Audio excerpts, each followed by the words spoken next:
Hi people, it's Killer J here. And we're back with Retro Modern Gamers. Today we're talking about Daymare, 1998, a third-person survival horror action-adventure game developed by Invader Studios, published by Destructive Creations, and All In Games on September 8, 2019. It's available on Microsoft Windows, PlayStation 4, and Xbox One. And mode is single player. Yes. It's exclusively a single-player survival horror game. Yep. And they're supposed to have a sequel for next year. Not a sequel, not a sequel, but a prequel for next year. Who has no idea what the game is? How would you explain it to them? Well, it's basically an indie version of the earlier Resident Evil games. Okay, so would you say the gameplay is similar to that of Resident Evil? Yeah, somewhat, yeah. Okay, so what's the story? What's the purpose? Game? What are you going to be doing? Well, trying to survive the outbreak, basically. Okay. Can you mention a little bit about the story? Okay. How it starts off. Okay, the events of the game begin the 20th of August 1998 at Agus's laboratory, secret government facility built on the island North Blue 2, which is a part of the Norfolk Island of Acapulco, located just off the coast of Washington. Subsequent, the action moves Keenside, a small, peaceful town of Idaho, surrounded by endless forests. The game presents three different perspectives. Operative, how the story unfolds that the operative code Lev, elite soldier, a special unit of Hades, which is, yeah. And then you get the helicopter pilot Captain David Raven Hale, and Samuel Walker. Sam Walker is a forest ranger. The game is following multiple characters. Yes. Who I'm assuming have their own perspective or story. Yes, they do. Samuel Walker is a forest ranger from the Vermin forest that surrounds the Red Quest Mountains of Keenside. Mm-hmm. And that's what they do to zombies, they barf on you. Is it like, for example, Left 4 Dead, where there's very special types of infected? Yeah, there are special types of infected. So there's a lot of different enemy types that you're going to be coming across in the game. Yeah, the bosses are annoying. One of the end bosses is annoying. You have to fight him, and it's difficult there. Okay, so there's a learning curve to it. Yeah, there is. So you're not going to be playing Hello Kitty Island Adventure, is that right? No, it's not no Hello Kitty here.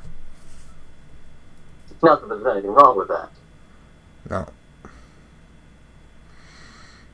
But people were looking for a challenging action-adventure horror survival game. You think they're going to be satisfied with their purchase? Yeah. Did they pick up Daymare? Yeah. The game at Walmart physically is like $15, I think it is now. If you buy it physical, it's cheaper at Walmart.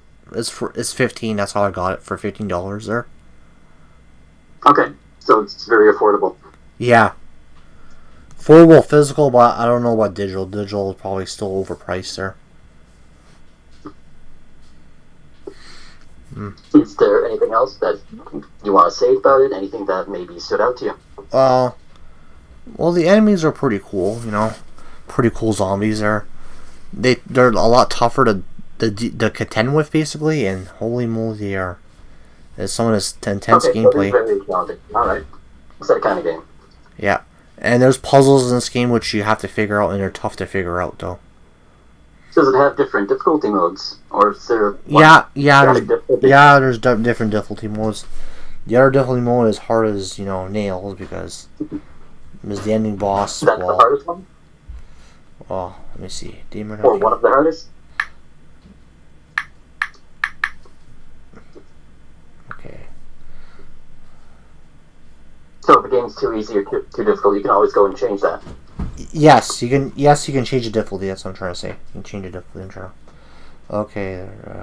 To do that, would you have to go back to the beginning, or could you change it on the fly? Typically, it would be the former, but... Well, basically, there's your easy, your normal, and your hard difficulties, I'm pretty sure. Okay. It's like that with every other game, but the hard difficulty is a hard difficulty, like it is there. The hard difficulty is hard because I tried beating it there.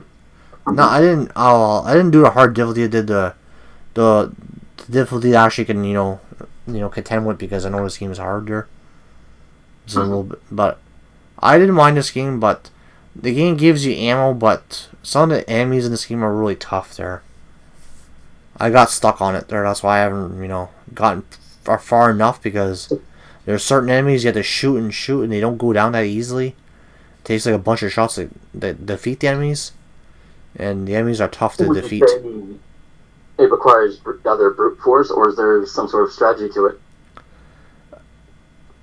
Maybe headshots will work, but still they're tough there. Okay. The headshots will work, but the zombies' heads are like made of freaking. The zombies' heads are like thick there. They take a while to defeat They're very there. resilient. Yeah, they're resilient to bullets there. Okay. And aiming, if you miss your aiming, that's when they grab you and they throw up on you, and yeah. And that's not good, right? No, you lose health that way. That one just so a when shot. When you're playing the game, try to avoid that then. Yeah. But so would you have maybe any other tips for people starting up the game? Well, set on easy difficulty first. And try to play it strategic, because these zombies are crazy there. Because I know there's a lot of puzzles in this game, and this game's full of them there. And okay, so there's puzzles in the game as well. Yeah, there's puzzles there, just like the early Resident Evils there. Because that's similar to the early Resident Evil games. Yes, because that's where they borrowed the puzzle idea and the zombies and stuff like that there. And for anyone watching who wouldn't know, because they perhaps never played Resident Evil, how would you otherwise describe them? Well, just like briefly describe like the puzzles, how you would go about solving them, what you need to do,